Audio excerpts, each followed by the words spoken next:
Something else that I'm really into collecting besides the little Keshi figures and other kinds of action figures and things are big vinyl toys, or as some people call them, Sofubis. But what really got my collection going is this Astro Boy Sofubi made by Funko. I became like a big Astro Boy fan whenever I played Omega Factor for the Game Boy Advance. And then later I watched the animes and everything, and I just quickly became a big Astro Boy fan. So that was the first Sofubi that really got my vinyl toy collection going. And then the next Funko Hikari figure that really got my attention was this really cool looking retro comic book Iron Man. And I just figured these two characters would look really cool sitting together, so I ended up getting him too. And I just really like that they went with like the old school comic book look instead of the, the newer Iron Man. To me, that just like, it really makes it look like more of what, you would find in, some of the obscure Japanese toys. It just kind of has that look to it. And so the next Sofubi that really caught my attention was this gold sparkly Captain America. And since I had the Iron Man, it's like, why not get a Captain America? And this was a Loot Crate exclusive, and there was a lot of these available, so they were marked down really cheap on eBay. So when I seen these, I had to grab one. And I really like, just the really quirky color scheme with the solid gold. Okay, and since I'm such a big Marvel fanboy, when I seen that there was a Deadpool figure in the line, I ended up going for him too. And I really like this figure a lot too. The only thing I don't care for about this figure is his blades feel really flimsy and delicate. They just feel like they could break easily if he fell from my shelf or something. But other than that, he's really cool, makes a great addition to the collection. And so the next figure I was able to snag was this Transformers Bumblebee. But when I found him, he was a dirt cheap steal of a price. He didn't come in his package, but I really couldn't resist him with how cheap he was marked down. So I ended up getting him too. And so the next figure I managed to nab from this line was the Groot figure from Guardians of the Galaxy. Now he looks super cool. I mean, he is like just got so much detail, and he's quite a bit taller than the other figures, as you can see, and which is really appropriate for the character since, Groot is a very tall character. So it makes sense. But what doesn't make sense is the tall Spider-Man, which I'm getting ready to show you. So here is the Funko Hikari Spider-Man. Now, he's quite a bit taller than the other figures, just like Groot is. And that doesn't make a whole lot of sense, but from what I understand, the Spider-Man figure was the first figure that Funko created for this line. And from what I can gather, they were originally going to make all the Hikari figures this size.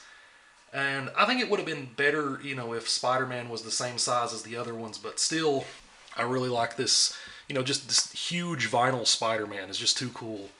So another cool thing about these Funko Hikari figures is that every character comes in multiple color waves. Like there are, several different color schemes for every character they put out. And when I seen this solid gold Spider-Man, well, it's not really made of gold, but gold-colored Spider-Man at this comic book convention, that I just couldn't resist getting him because, he wasn't really that expensive either. And I just, thought it was really cool to have another version of Spider-Man, especially considering this gold Spider-Man just looks so cool. It just looks like it looks like it could be an award, like an Oscar for best superhero film or something.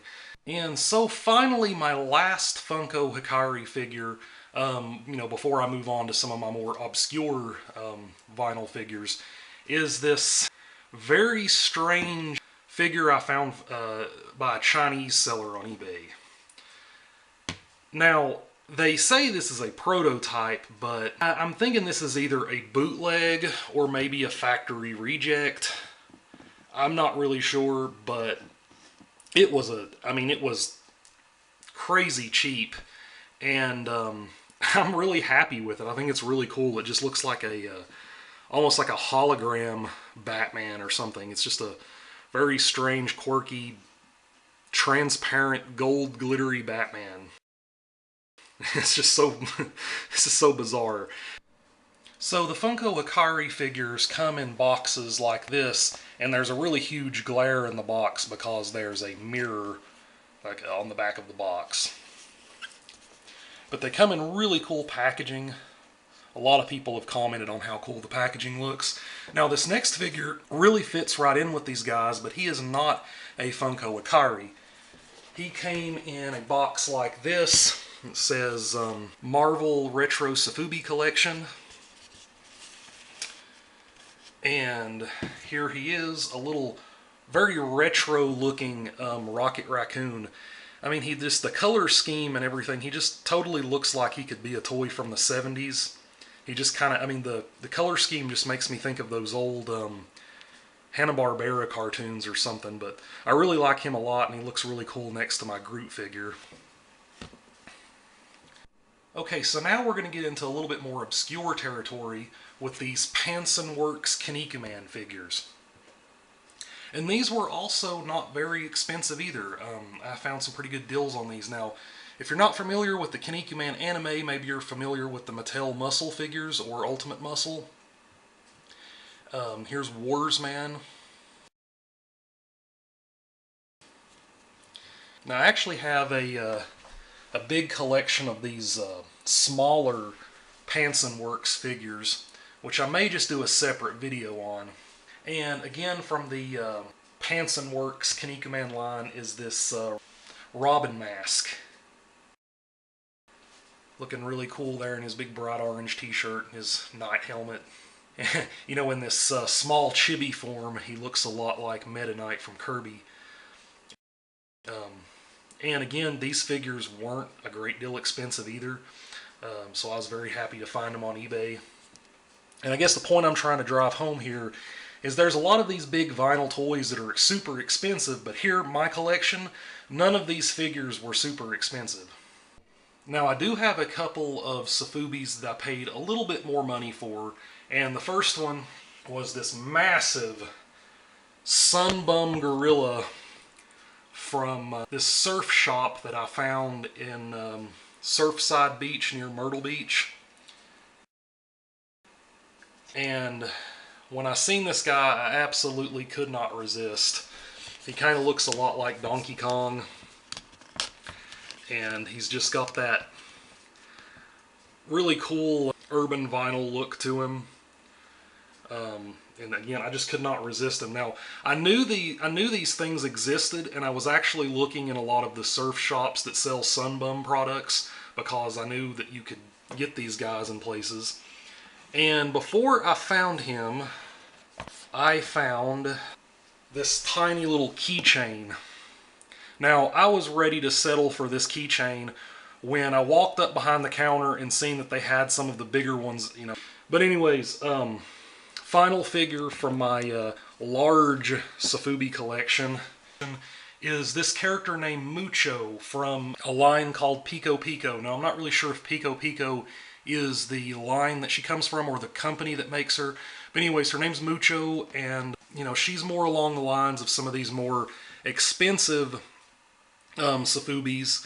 But, you know, she wasn't really super, super expensive, but I paid more for her than any of the other figures from my collection. And I just really like alien characters, I really like quirky characters, and I just thought she was really cool. She's got these cool little, almost crater-looking suction cups all over her. Just totally funky. Really glad to have her. So yeah, that's all my large-size Sofubis. I think I'm going to do a separate video for my smaller Sofubis, so be on the lookout for that. And that's all for now. See y'all later. Oh yeah, and here's how I display all of my Sofubis in my room. And since recording this video, I managed to find this Firepower Mario and this Metaluna Mutant. And I also managed to find a Kinnikuman from the Pansonworks figures and a Pillsbury Doughboy. I like to think of him as an American Sofubi. Mail time! So here are some really cool Nerd Block exclusive Super 7 Masters of the Universe muscle figures in a really interesting lavender purpley color. Now, part of me kind of wants to keep these in the package, considering they're kind of an exclusive and might be worth a little bit more money. But since the package is not in very good condition, I think I'm just going to open these guys. So in this pack we have Whiplash, Triclops, and Merman. Now, Triclops was one of my favorite He-Man figures from the old Mattel line.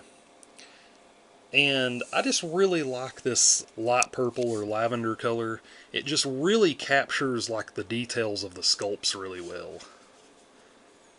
I mean, none of the details are really lost in this color. Now, some colors make the details a little bit hard to see, but this color here really makes those little sculpted details really pop.